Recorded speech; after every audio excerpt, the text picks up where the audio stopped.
Hi, I'm Josh Kitchen. I'm the pastor of Hope Reformed Church in Millbury, Massachusetts, and my co-host, Jen and Noah.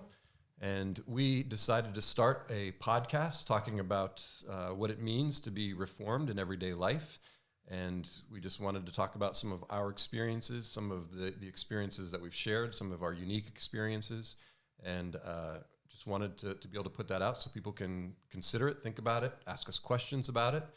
And also, I just want to point out, though, that you don't have to be reformed to be Christian or to even go to our church. We love having different people with different views and different understandings, and iron sharpens iron. And so we have people at our church that have a Catholic background, a Baptist background, Presbyterian, and we love to worship together.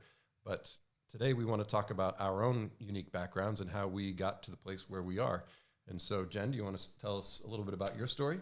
Yeah, I grew up, I didn't grow up as a Christian. I first professed faith when I was 15 at boarding school, and then I kind of got into the general evangelical landscape of things. So I was my first church experience was going to the Evangelical Free Church, and then I went back and didn't have a home church for basically 10 years.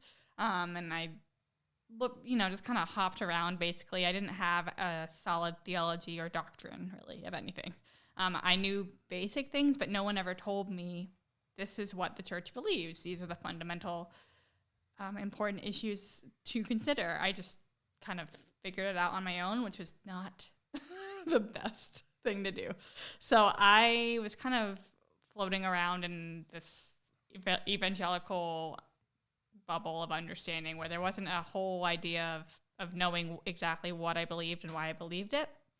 And that led to a lot of wishy-washy stuff. I got influenced by some larger, more kind of not so great theology that's out there through some of the music and things like that. So that's kind of where I was. And then I had a situation where the Lord basically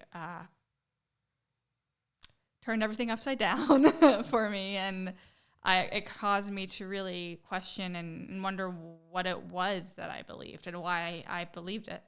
And long story short, I ended up finding a podcast, started listening to it, and then about a year into that realized, I actually believe all this. and they were a Reformed podcast.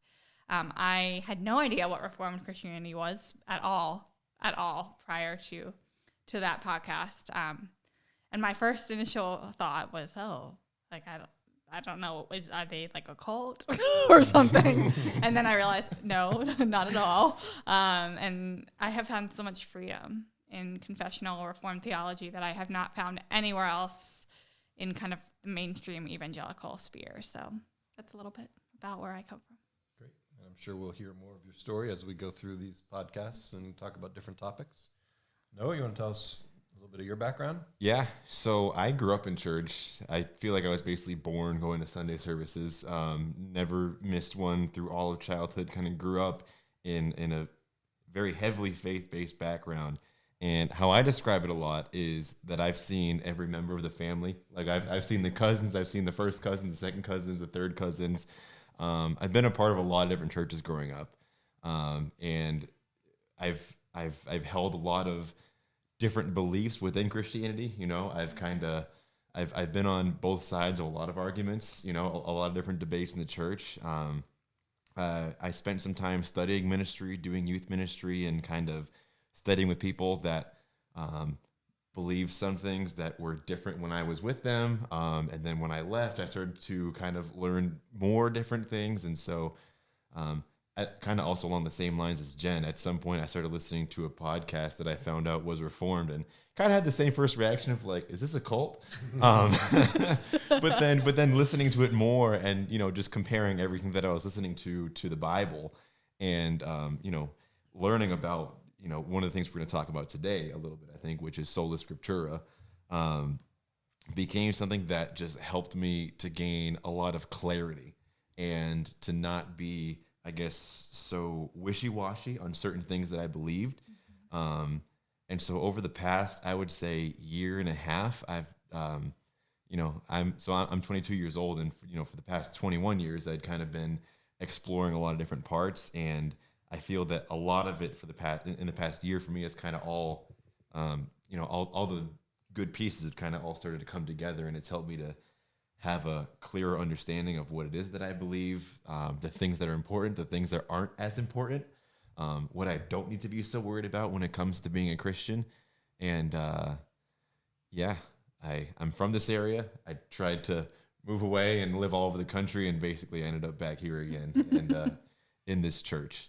And I grew up in a lot of churches that were very big. And for those of you watching who don't go to our church or who have never met us before, our church is very small. It's a small congregation.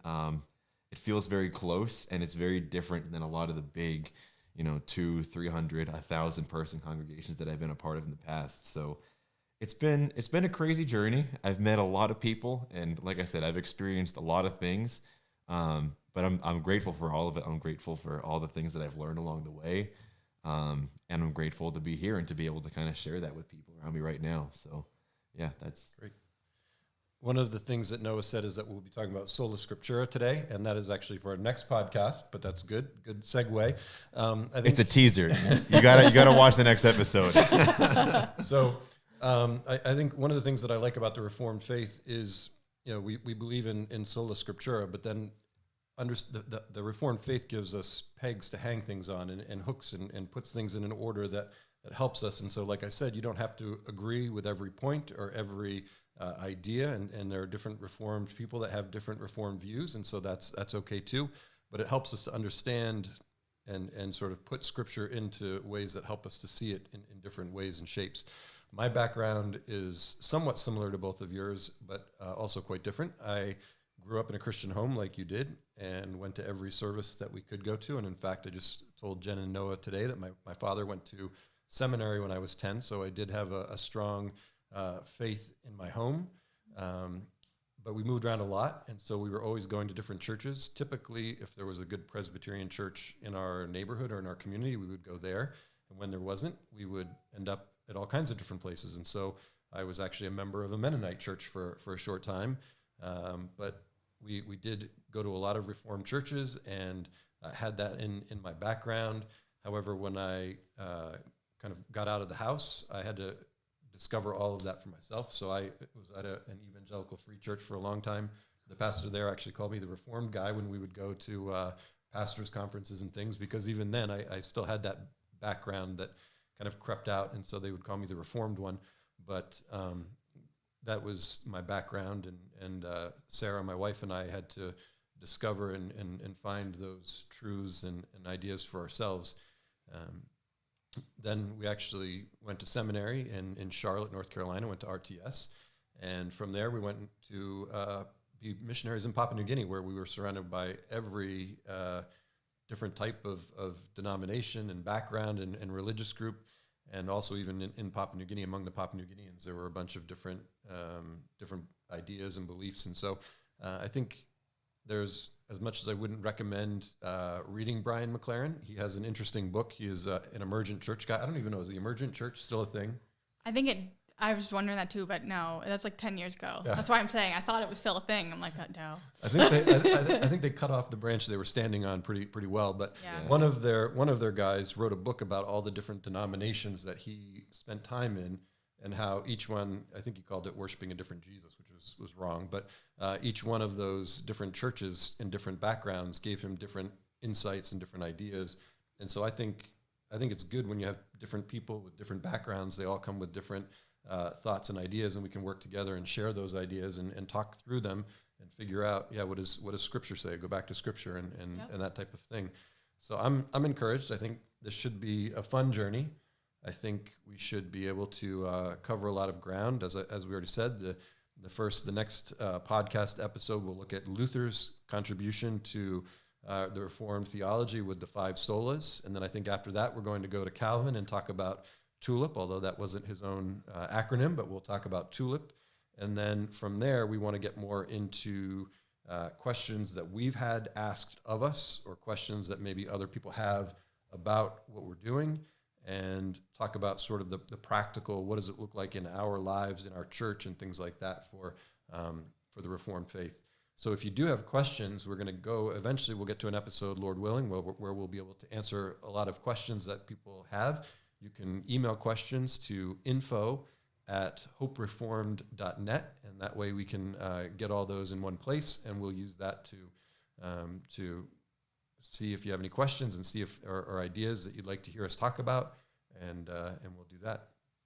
Any final thoughts from either of you before we sign off? I just want to let everyone know that I have a lot of great questions.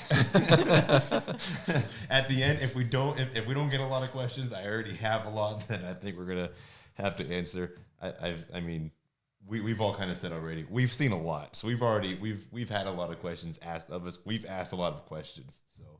I mean, I'm probably going to email you like 15 tonight just to kind of get ready for it. We won't play Stump the Pastor, though, because they will all have to be submitted via email so that I can review them first. I'm going to make 15 different emails. Jen, anything you want to add? No, I'm excited. I love talking about this stuff, so yeah, that's all. Likewise, yeah. I pray that this would be something that would be useful for some kind of audience that we may or may not have, that it will be useful for at least the three of us as we talk about our own experiences and our journey and the different things that we've seen in the Reformed faith. And other than that, I think we'll be good. We'll see where the Lord leads all of this. And so tune in next time when we talk about the 5 solas.